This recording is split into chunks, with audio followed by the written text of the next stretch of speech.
दी और आप देख रहे हैं हमारा चैनल दी नॉलेज। और आज हम डिस्कस करेंगे एक साइकिल जिसका नाम है the Krebs cycle, TCA cycle, citric acid cycle या उसको बोलते हैं C6 साइकिल।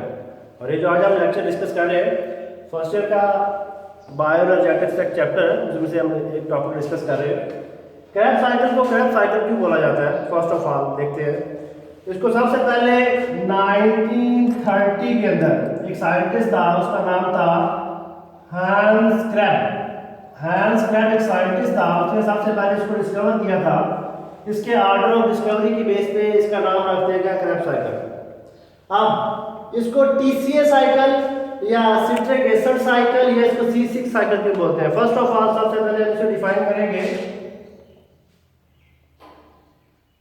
देखिए लास्ट लेक्चर के अंदर मैंने आपको डिस्कस करवाया था pyruvate oxidation.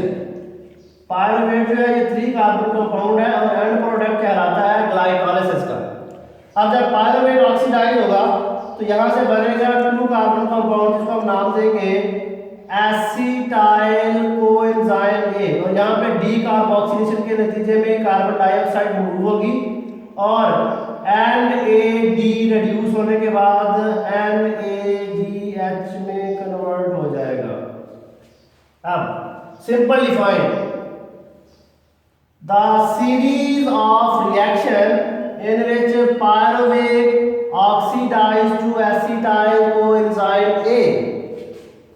The series of reaction in which pyruvate oxidized to acetyl coenzyme A, that is called Krebs cycle.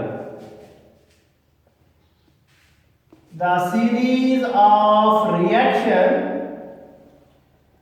in which pyruvate, which is a 3 carbon compound, oxidize to form acetyl coenzyme A. Acetyl coenzyme A, that is called Krebs cycle. अब इसको TCA cycle क्यों बोलते हैं? इसको TCA cycle इसीलिए बोलते हैं, यहाँ पे मैं एक्सप्लेन कर देता हूँ। देखें सिट्रेट जो है ये 6 कार्बन कंपाउंड है, 1 2 3 4 5 6 एंड यहाँ पे देखें जरा तो ये COOH सॉरी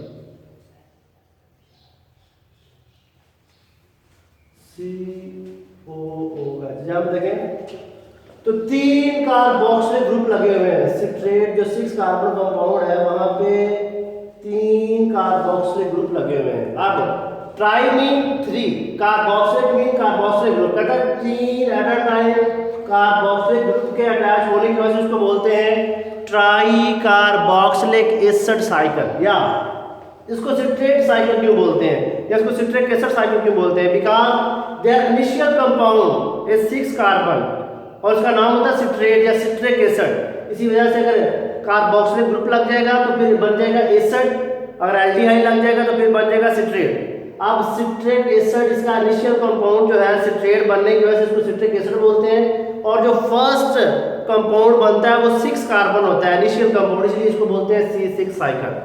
नेक्स्ट हम देखेंगे कि क्रैब्स साइकिल को बेसिकली ये कहाँ पे टेक प्लेस होता है, तो ये अकरेंस पॉइंट ऑफ व्यू से ये टेक प्लेस होता है माइटोकॉन्ड्रियल मैट्रिक्स। माइटोकॉन्ड्रियल मैट्रिक्स और क्रैब्स साइकिल जो है इसके अंदर एक बात और आपने याद रखनी है, क्रैब्स साइकिल के अंदर आपको प्रोडक्ट का पता होना जरूरी है। अगर प्रोडक्ट आपको याद नहीं है तो साइकिल वजह से भी हो सकता है, लेकिन इसको याद करने का एक इजी सा फार्मूला भी है, मैं यहाँ लिख देता हूँ। Can I keep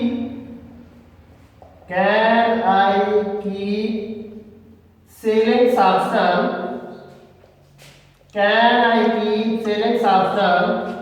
for money officer. ये एक फार्मूला है, उसको याद कर लें। देखिए टोटल काउंट कर लें, इसका आपने फर्स्ट लेटर लेना है। ये देखें इसका ये फर्स्ट लेटर बन गया, इसका ये फर्स्ट लेटर बन गया, इसका ये फर्स्ट लेटर बन गया, इसका ये फर्स्ट लेटर बन गया एंड सो ऑन। इसी तरह आपने ये जो सेंटेंस लिखा हुआ है इसके साथ का फर्स्ट लेटर लेना है आपने।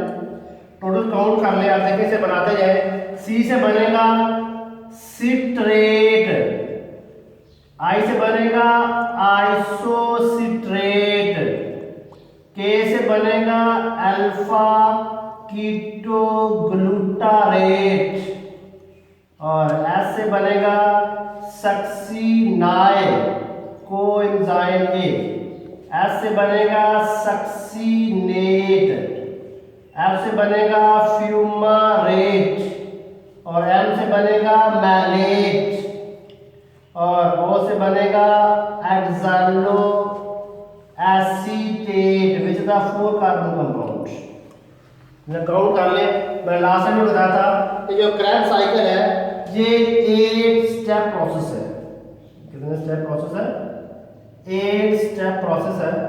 और क्रैब साइकिल के अंदर जरा काउंट कर ले, 1 2 3 4 5 6 7 एंड 8।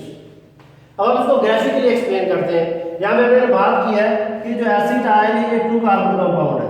अब जब ये acetyl coenzyme A which is 2 carbon compound, जब ये रिएक्ट करता है किसके साथ रिएक्ट करता है? Oxalo acetate which is 4 carbon compound. Enzyme की मौजूदगी में जब oxalo acetate 4 carbon compound 2 carbon compound acetyl coenzyme A से रिएक्ट करता है तो देन फर्स्ट इनिशियल कंपाउंड जो बनता है उसको बोलते हैं सिट्रेट और यहां से कोएंजाइम ए रिलीज हो जाता है।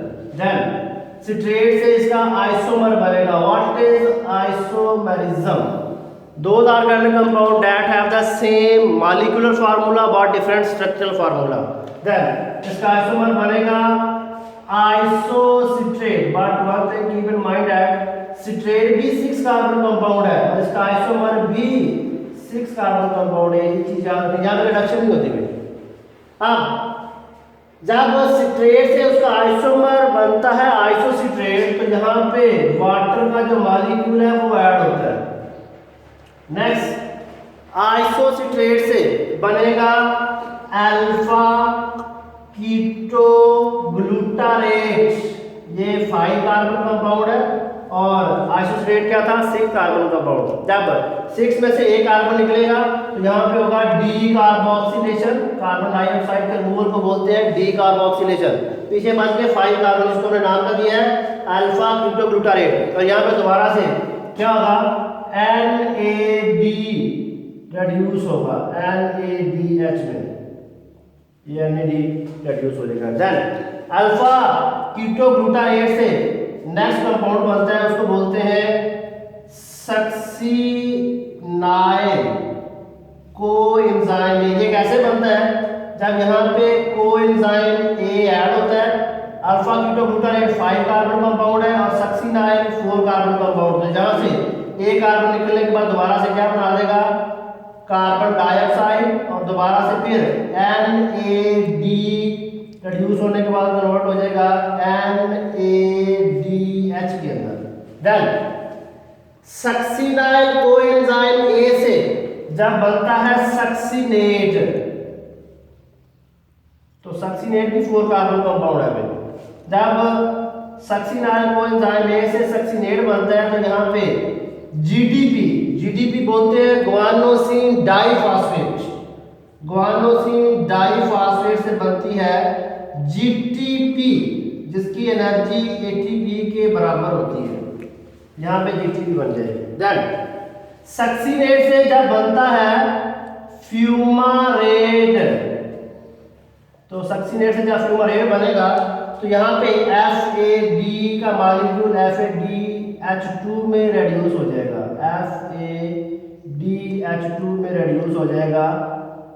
कौन सा मॉलिक्यूल? FAD बोलते हैं फ्लेवन एडेनिन डाइन्यूक्लियोटाइड। अब ये कैसे बना?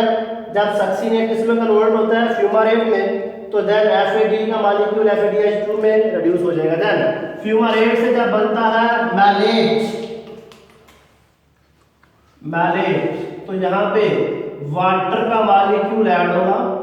देन मैलेट से जब दोबारा ऑक्सालो एसीटेट बनेगा तो दोबारा से ये oxalo acetate acetyl coenzyme A से रिएक्शन करेगा तो first carbon 6 carbon compound citrate बनेगा, कोएंजाइम में रिलीज होगा, देन सिट्रेट से उसका आइसोमर बनेगा isocitrate which is the also 6 carbon compound, यहां पे वाटर का मॉलिक्यूल ऐड होगा और इस तरह ये प्रोसेस रिपीट होता जाएगा और सिट्रिक एसिड साइकिल या क्रैब साइकिल जो है ये रन करता रहेगा।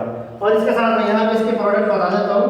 इसके जो प्रोडक्ट, अगर आपके प्रोडक्ट ठीक है तो इसका मतलब है कि जो आपने क्रैब साइकिल जो ड्रा किया है वो 100% एक्यूरेट है। देख लेते हैं प्रोडक्ट कौन कौन से हैं। इसके अंदर 3 कार्बन डाइऑक्साइड के मॉलिक्यूल रिमूव होते हैं और एक एटीपी का मॉलिक्यूल बनता है जिसको हमने यहाँ पे नाम दिया था जीटीपी। जीटीपी और एटीपी की एनर्जी इक्वल होती है और यहाँ पे 3 मॉलिक्यूल जो है वो बनते हैं NADH के और एक बनता है FADH2 का मॉलिक्यूल। काउंट कर लें तो यहाँ पे 1 2 और तीसरा ये 3 NADH के मॉलिक्यूल हो गए, 3 ही कार्बन डाइऑक्साइड के मॉलिक्यूल है 1 2 एंड 3 और एक FADH का मॉलिक्यूल ये देखें और एक ही ATP का मॉलिक्यूल बना हुआ है यहाँ पे।